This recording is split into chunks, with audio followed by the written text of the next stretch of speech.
नमस्कार. तरुण भारतच्या न्यूज बुलेटिनमध्ये मी रोहित साळुंखे आपल्या सर्वांचे स्वागत करतो. आता पाहूया ठळक घडामोडी. मिझोरममधून स्वतःच्या सैनिकांना परत नेण्यासाठी आलेले म्यानमारचे विमान विमानतळावर उतरताना धावपट्टीवरून घसरून दुर्घटनाग्रस्त झाले आहे. विमानात चालक दलाच्या सदस्यांसमवेत एकूण 14 जण होते.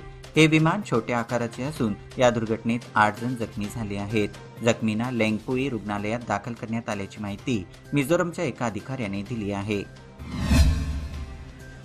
गतवर्षी पावसाळा लांबल्याने बेळगाव शहराला पाणी टंचाईचा सामना करावा लागला होता. यावर्षी देखील अशीच परिस्थिती असून या समस्येवर तोडगा काढण्यासाठी सार्वजनिक बांधकाम व बेळगाव जिल्हा पालकमंत्री सतीश जारकिहोळी यांच्या अध्यक्षतेखाली बेळगाव उत्तर मतदारसंघाचे आमदार आसिफ सेठ, नगरसेवक आणि मनपाचे अधिकाऱ्यांची बैठक घेण्यात आली. बैठकीमध्ये पाणी पुरवठा संबंधित विद्यमान परिस्थिती, शाश्वत उपाययोजना शोधणे आणि एकूण जलव्यवस्थापना प्रणाली वाढवण्यासंदर्भात महत्त्वाची चर्चा झाली. आज बेळगावातील शिवसेना मध्यवर्ती कार्यालय रामलिंग खिंडगल्ली येथे हिंदू हृदय सम्राट बाळासाहेब ठाकरे यांची जयंती साजरी करण्यात आली. जिल्हा प्रमुख प्रकाश शिरोडकर यांनी बाळासाहेबांच्या प्रतिमेला पुष्पहार अर्पण केला. आज बाळासाहेबांचा जन्मदिवस आहे. योगायोगानं काल अयोध्येत प्रभू रामचंद्रांची मूर्ती प्राणप्रतिष्ठा करण्यात आली आणि बाळासाहेबांचा एक संकल्प पूर्ण झाला. पण बेळगावसह संयुक्त महाराष्ट्राचं स्वप्न अद्याप अपुरे आहे. त्यासाठी भविष्यात एकत्रितपणे लढू आणि संयुक्त महाराष्ट्राचं स्वप्न साकार करून बाळासाहेबांना खरी श्रद्धांजली वाहू, असे मनोगत युवा नेते शुभम शेळके यांनी व्यक्त केले. यावेळी आरोग्य आणि नेत्र तपासणी शिबिराचे लाभ अनेक जणांनी घेतला. याप्रसंगी नगरसेवक शिवाजीराव मंडोळकर, मंदिर कमिटी अध्यक्ष मारुती जोशीलकर आदी उपस्थित होते. हुक्केरी तालुक्यातील राजा लखमगौडा जलाशयात 29 टीएमसी पाणीसाठा असून शेतीच्या पाण्यासाठी पाणी पुरवठा बंद करण्यात आला असल्याचे समजते. जलाशयात सध्या असलेला 29 टीएमसी पाणीसाठा एप्रिल अखेरपर्यंत पुरेसा आहे. मात्र मे महिन्यादरम्यान पाणी टंचाई भासणार असल्याची शक्यता व्यक्त केली जात आहे. पाण्याचा जपून वापर करावा, पाण्याची विनाकारण नासाडी होणार नाही याची काळजी घ्यावी असे आवाहन करण्यात आले आहे.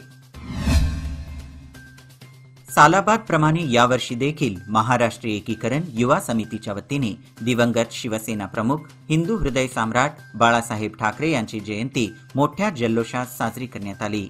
टिळकवाडी येथील कावळे हॉस्टेल येथे हिंदू हृदय सम्राट बाळासाहेब ठाकरे जयंती कार्यक्रमाचे आयोजन करण्यात आले होते. या कार्यक्रमात महाराष्ट्र एकीकरण युवा समितीचे अध्यक्ष अंकुश केसरकर यांच्या हस्ते बाळासाहेबांच्या प्रतिमेला पुष्पहार अर्पण करण्यात आला. यावेळी श्रीकांत कदम, गुंडू कदम, वासू सामजी, सिद्धार्थ चौगुले यांच्यासह महाराष्ट्र एकीकरण युवा समितीचे कार्यकर्ते आणि मराठी भाषिकांनी उपस्थिती दर्शविली. राम जन्मभूमी अयोध्येत रामलल्लाच्या मूर्तीची प्राणप्रतिष्ठा झाली. या निमित्ताने बेळगाव तालुक्यातील काकती गावामध्ये राम भक्तांच्या वतीने आनंदोत्सव साजरा करून दुपारी भावकाई गल्ली येथील श्री भावकाई मंदिर, श्री विठ्ठलदेव मंदिर येथून श्रींची पालखी व शोभायात्रेला सुरुवात झाली. सीता, राम, लक्ष्मण आणि हनुमानाचे सजीव देखावे, मंगल कलश घेऊन सुहासिनी, पारंपरिक वाद्यांच्या गजरात ही शोभायात्रा काढण्यात आली. यानंतर रात्रीच्या वेळी दीपोत्सव साजरा करण्यात आला. या रामोत्सवामध्ये आबालवृद्धांनी सहभाग घेतला होता. संध्याकाळी 7 नंतर श्री सिद्धेश्वर मंदिरात सहस्र दीपोत्सव व महाआरतीचा कार्यक्रम पार पडला. शिवसेनेच्या मध्यवर्ती कार्यालयाच्या वतीने खडेबाजार येथे आज हिंदू हृदय सम्राट बाळासाहेब ठाकरे यांची जयंती साजरी करण्यात आली.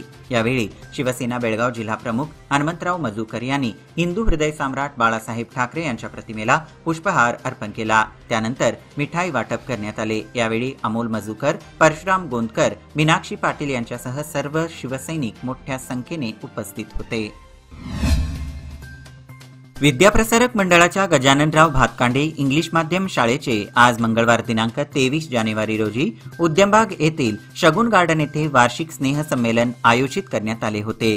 सुरुवातीला शाळेचे संचालक मिलिंद भातकांडे, मुख्याध्यापिका प्रेमलता पाटील तसेच शाळेतील छोट्या विद्यार्थ्यांच्या हस्ते दीप प्रज्वलन आणि श्रीरामाच्या प्रतिमेचे पूजन करण्यात आले. या कार्यक्रमाकरिता प्रमुख पाहुण्या म्हणून मराठी चित्रपट सृष्टीतील आघाडीची नायिका आणि सुप्रसिद्ध गायिका केतकी माटेगावकर या उपस्थित होत्या. या स्नेह संमेलनात ज्युनियर केजी ते 10वी पर्यंतचे सुमारे 1000 विद्यार्थ्यांनी नृत्य आणि गायनाने उपस्थितांना थक्क केले.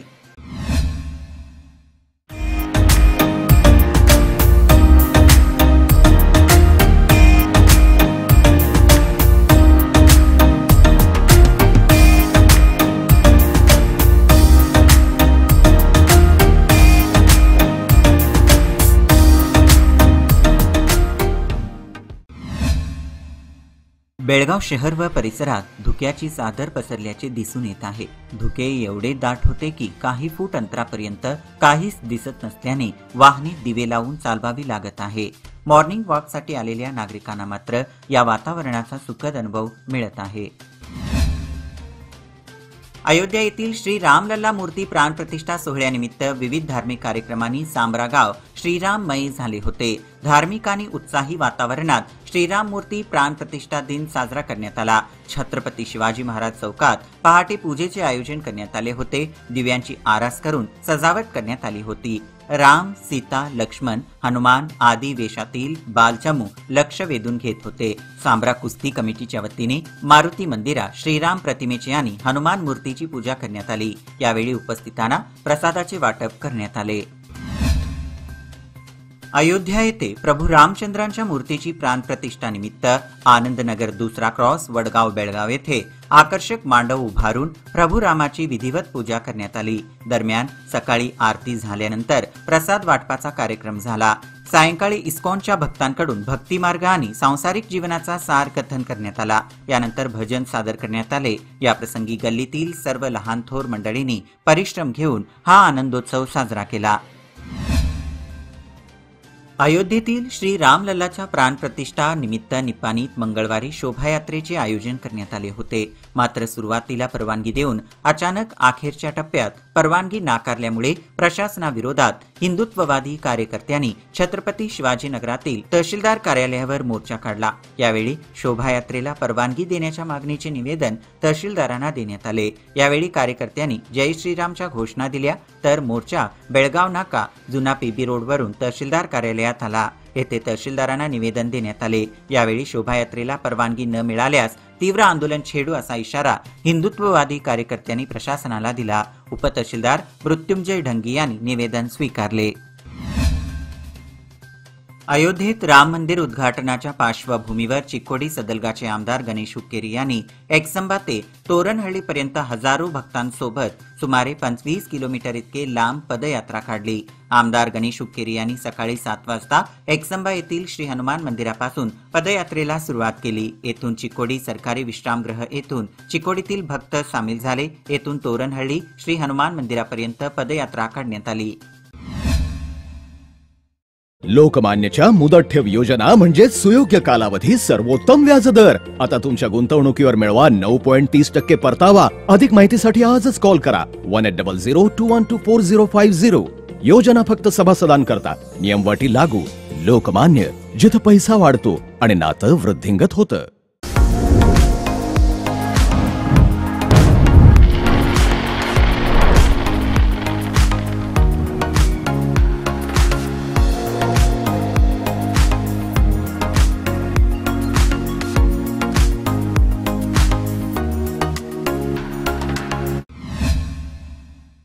अयोध्येतील श्रीराम मंदिर प्राणप्रतिष्ठा सोहळा सोमवारी अयोध्येसह संपूर्ण देशभरात उत्साहात साजरा झाला।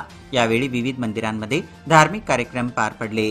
निपाणी येथील महादेव गल्लीतील श्री महादेव मंदिरात बुत्ती पूजा तसेच प्रभू श्रीरामांचा रामेश्वरमधील शिवपूजेचा देखावा साकारण्यात आला होता। तो पाहण्यासाठी तसेच मंदिरात दर्शनासाठी भाविकांनी गर्दी केली होती। तौंदी येथे राजू पुंडलिक गुरव यांच्या शेतातील गवतगंजीला आग लागल्याने सुमारे 40,000 रुपयांचे नुकसान झाले। ही घटना सोमवारी सायंकाळी 5च्या सुमारास घडली। गुरव यांनी आपल्या शेतामध्ये गवतगंजी रचली होती। सोमवारी सायंकाळी 5च्या सुमारास गवतगंजीला अचानक आग लागली। या घटनेची माहिती संकेश्वर अग्निशमन दलाला देण्यात आली। त्यानुसार संकेश्वर अग्निशमन दलाचे MM जमादार आनंद राजापूर, उमेश मडिवाळर, सागर चौगुले, श्रीधर रड्डेरहट्टी, मलिक सौदागर, मोहसिन चौगुला या सर्वांनी मिळून आग आटोक्यात आणली। श्रीराम हे केवळ एक समुदाय व्यक्तीसाठी मर्यादित नाहीत। श्रीरामाचे आदर्श व्यक्तिमत्व, शासन, एक पत्नीत्व आणि समान न्याय धोरण सर्वांसाठी आदर्शवत आहे, ज्यांच्या तत्वांचे केवळ हिंदूच नव्हे तर इतर धर्माचे लोकही कौतुक करतात। लोकांची मागणी असलेले अयोध्येतील राम मंदिर अवतरले असून ही आनंदाची गोष्ट आहे असे मत माजी उपमुख्यमंत्री व आमदार लक्ष्मण सौदी यांनी व्यक्त केले। अतनी शहरातील प्रभाग क्रमांक 21 मधील गल्लीला श्रीरामनगर असे नामकरण झाल्यानंतर प्रभू श्रीरामांच्या प्रतिमेला पुष्पहार अर्पण करून ते बोलत होते। कारवार जिल्ह्याच्या घाटमाथ्यावरील तालुक्यातील रामनगर तालुका जोयडापासून सिद्धापूरपर्यंत आणि किनारपट्टीवरील तालुक्यातील माजाळी तालुका कारवारपासून भटकळपर्यंतच्या जनतेने अतिशय भारावलेल्या वातावरणात अयोध्या नगरी श्रीराम मंदिरातील प्राणप्रतिष्ठा सोहळा अनुभवला. सोहळा अयोध्येत संपन्न झाला असला हे खरे असले तरी सोहळ्याचे अद्भुत तरंग संपूर्ण जिल्ह्यात उमटल्याचे दिसून आले. जिल्ह्यातील आघाडीच्या महाबळेश्वर, गोकर्ण, मारिकांबा शिरसी, मुरुडेश्वर देवस्थानासह जिल्ह्यातील शेकडो मंदिरातर्फे प्राणप्रतिष्ठा सोहळ्याचा गोडवा लुटला. कारवार तालुक्यातील कनसगिरी, सदाशिवगड, सुकेरी आणि गोकर्ण येथील राम मंदिरांना तर अक्षरशः प्रति अयोध्येचे स्वरूप प्राप्त झाले होते. याबरोबरच हे बुलेटिन इथेच संपलं. अधिक माहिती आणि ताज्या घडामोडींकरिता पाहत रहा तरुण भारत न्यूज चॅनल. तसेच आमच्या चॅनलला लाईक करा, शेअर करा आणि सबस्क्राईब करायला विसरू नका. आणि विश्वासार्ह बातम्यांसाठी दररोज सकाळी वाचा दैनिक तरुण भारत. धन्यवाद.